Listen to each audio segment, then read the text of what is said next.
everyone, isang mapagpala at maluwalhating araw po sa ating lahat. Panibagong araw, panibagong talakayan na naman ang ating aalamin. Ngunit bago yan, ako po si Binibining LJB Amaran at ako po ang magiging guro ninyo sa signaturang ito at mangyaring tawagin akong Teacher Elj. At bago tayo dadako sa ating talakayan ay alamin muna natin ang ating mga layunin. Una, na ipapaliwanag ang kahulugan ng pagsasalin ng tekstong pampanitikan. Pangalawa, na ipapakita ang pagpapahalaga sa sariling wika at panitikan sa pamamagitan ng pagsasalin. Pangatlo, nakagagawa ng sariling salin ng isang tula mula sa wikang Ingles patungo sa wika. At ngayon, dadako na tayo sa ating talakayan. Ang ating tatalakayin na ngayon ay tungkol sa pagsasalin ng mga tekstong pampanitikan. Sasabihin naman nating tekstong pampanitikan, ito ay isang uri ng teksto na naglalayong magpahayag ng damdamin, imahinasyon at kaisipan ng may akda sa malikhaing paraan. Karaniwan itong gumagamit ng matatalinghagang salita, matatalinghagang pahayag at iba't ibang anyo ng panitikan gaya ng tula, kwento o maikling kwento, dula at sanaysay. Yung mga halimbawa ng tekstong pampanitikan, ang tula, maikling kwento, dula, at nobela. At pagsasabihin nating tula, ito ay nagpapahayag ng damdamin at kaisipan sa pamamagitan ng taludtod at saknong. At sa tula rin ay maipapahayag natin ang ating mga nararamdaman sa isang masining na paraan. At ang maikling kwento naman, ito ay naglalahad ng pangyayari at tauhan sa maikling anyo. At ang dula naman, ito ay tinatanghal sa entablado, nagpapakita ng kilos at usapan ng mga tauhan. At ang nobela, ito ay mas mahaba kaysa sa maikling kwento, may masalimuot na banghay at tauhan. At ayon naman kay Ian F. Fenley, kapag nagsasalin ng tula, mahirap na panatilihin ang orihinal na kahulugan, ritmo, tugma at damdamin ng may akda. Kaya sinasabing may kaunting katotohanan ang kasabihang traditory o ito ay ang tagasalin ay taksil, sapagkat ito ay ibig sabihin na hindi mo maipapahayag ng eksakto ang diwa ng orihinal. At ito yung mga dagdag na dimensyon na kailangang isaalang-alang. Una, ang tayutay at matalinghagang salita, halimbawa yung metapora, personification o idioma na hindi literal na isinasalin. Pangalawa, yung estilo ng may akda, kailangang panatilihin ang natatanging paraan ng pagpapahayag ng author. At pangatlo, kultural na konteksto, kailangan isalin hindi lang ang wika kundi pati ang kahulugan at damdaming kaakibat ng kultura ng teksto. At ayon naman kay Santiago, nangangahulugan ito na ang lahat ng tagapagsalin ay taksil sapagkat imposible ang ganap na pagsasalin ng tula. Bilang pagpapaliwanag pa, kanyang sinabi ang ganito: mapapatunayang higit na mahirap liripin ang dalawang ibig ipahatid ng isang espesyalistang sumulat ng isang tekstong technical tungkol sa kanyang espesyalisasyon. Kasi may nadaragdag na dimensyon ng mga problema sa pagsasalin ng isang tula na wala sa isang tekstong technical. At ngayon, dadako na tayo sa pagsasalin ng tula. So bakit nga ba mahirap magsalin ng isang tula? Mahirap magsalin ng isang tula dahil hindi lamang mga salita ang isinasalin, kundi pati na rin ang damdamin, himig at malalim na kahulugang nakapaloob dito. Ang bawat salita sa tula ay may masining na saysay, simbolismo at tayutay na maaaring magbago o mawala kapag tuwirang isinalin sa ibang wika. At kadalasan ay mahirap ding panatilihin ang ritmo, tugma at tonong emosyonal ng orihinal na akda dahil may magkaiba ang kultura, estruktura at paraan ng pagpapahayag ng bawat wika. At ano nga ba ang tula? Ang tula ay isang anyo ng panitikan na masining na gumagamit ng mga salita upang maipahayag ang damdamin, kaisipan at karanasan ng tao sa pamamagitan ng matatalinghagang mga salita, sukat, tugma at himig na naglalayong lumikha ng malinaw na larawan at malalim na emosyon sa isipan at puso ng mga At ayon naman kay Savory sa Santiago 1994, ang tula ay sining ng paggamit ng mga salita upang lumikha ng ilusyon sa ating mga pandama. Isang sining upang gawin sa pamamagitan ng mga salita ang ginawa ng pintor sa pamamagitan ng mga guhit at kulay. ayon naman kay Almario sa Santiago 1994, ang tula ay hindi isang koleksyon lamang ng magsisintunog na titik at makahulugang salita. Dapat itong maging isang buong pangungusap. Ang mga titik at salitang dapat isaayos tungo sa isang makabuluhang balangkas ng pagpapabatid ng diwa, damdamin, pangyayari, larawan o kakintalan. Ipinaliwanag ni Almario 1994 na ang tula ay hindi basta-bastang pinagsama-samang titik at salitang may kahulugan, kundi isang buo at organisadong pahayag.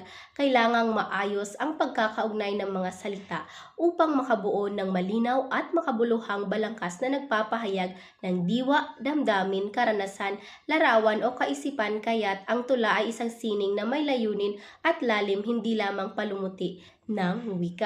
At ayon naman kay Amado V. Hernandez, Torres 1982, ang tula ay hindi pawang pangarap o salimisim. Mayroon itong kagandahan kahit sa kapangitan, katulad ng brilyante na nabuo sa sinapupunan ng maitim na karbon. Ipinaliwanag ni Amado V. Hernandez na ang tula ay hindi lamang binubuo ng magaganda at malalambing na salita o pangarap na hiwalay sa realidad. Maaari rin itong maglaman ng hirap, dilim at kapangitan ng buhay. Ngunit sa kabila nito ay may mataglay pa ring kagandahan at halaga, tulad ng isang brilyanteng nagmumula sa madilim na karbon na nagpapakita na ang tunay na tula ay nagiging makabuluhan dahil sa lalim ng karanasan at katotohanang ipinapahayag nito. At ang salitang salimisim ay tumutukoy sa mga imaheng bunga lamang ng imahinasyon o pantasya. Kaya't kapag sinasabing hindi lamang salimisim ang tula, ibig sabihin ay hindi lamang ito puro pantasya, kundi may kaugnayan din sa tunay na karanasan at buhay. At ang tula ay tinatawag ding poitres sa wikang Ingles at nagmula sa salitang Grego na poises, na ang ibig sabihin ay paglikha o konstruksyon. Kaya ipinapahiwatig nito na ang tula ay isang sining ng maingat at malikhaing pagbuo ng mga salita. Dahil dito, ang gumagawa o lumilikha ng tula ay tinuturing na isang manunulat, sapagkat siya ang nagdedesenyo, nagsasaayos ng mga salita upang maipahayag ang damdamin, kaisipan at karanasan sa isang masining na paraan. At ito naman ang babala ni Savory, na none but a poet should undertake the translation of poetry.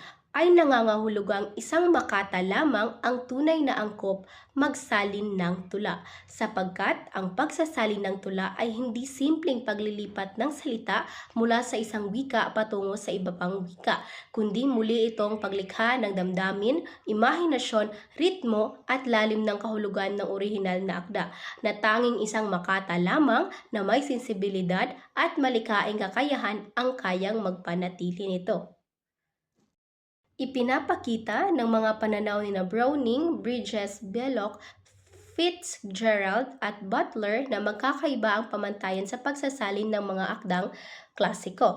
Para kay Robert Browning, kapag nagsasalin dapat literal hanggat maaari, ngunit hindi dapat pilitin ang wika na maging malabo o di natural.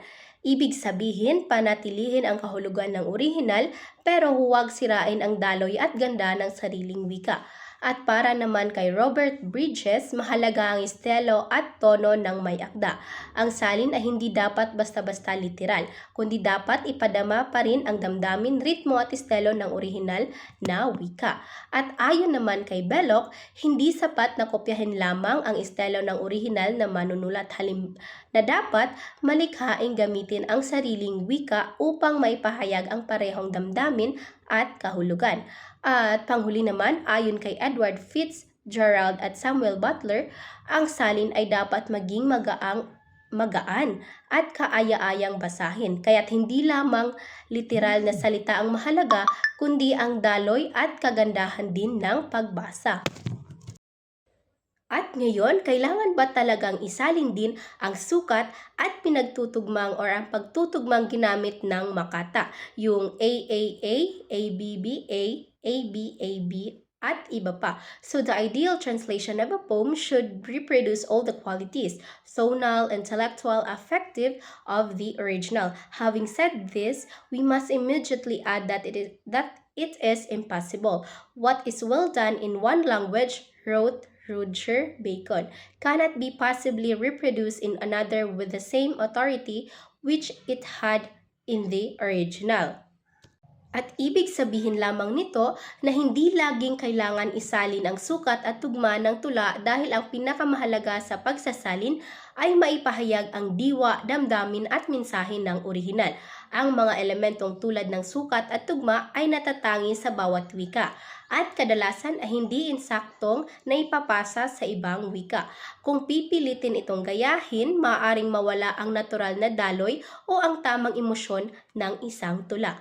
Kaya sa pagsasalin, mas minapahalagahan ang kahulugan at epekto ng tula kaysa sa literal na forma nito upang maramdaman ng mambabasa maramdaman ng mambabasa sa bagong wika na ang parehong.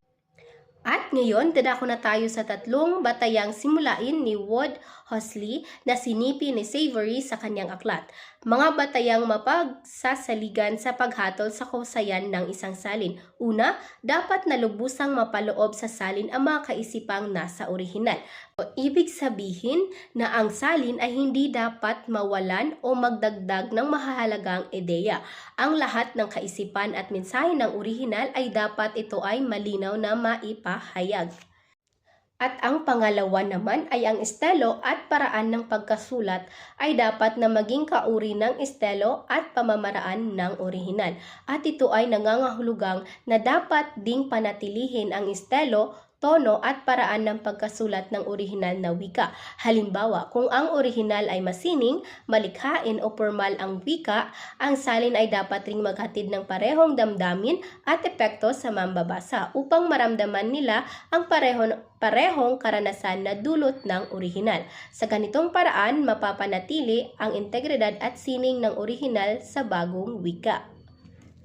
At ang pahayag na ito ay nagpapaliwanag na ang isang mahusay na salin ay dapat maging natural at magaan basahin, katulad ng orihinal na akda, upang hindi malito ang mga mambabasa. Ipinapakita rin nito na ang pagsasalin ng tula ay isang mahirap na gawain, kahit para sa mga profesional dahil napakahirap panatilihin ang lahat ng aspeto tulad ng ritmo, kahulugan, damdamin at estilo. Hindi maiiwasan ang ilang pagkakamali tulad ng orihinal. Ang salin ay maaaring suriin at punahin. Gayunpaman, at dun lamang po nagtatapos ang ating talakayan ngayong araw.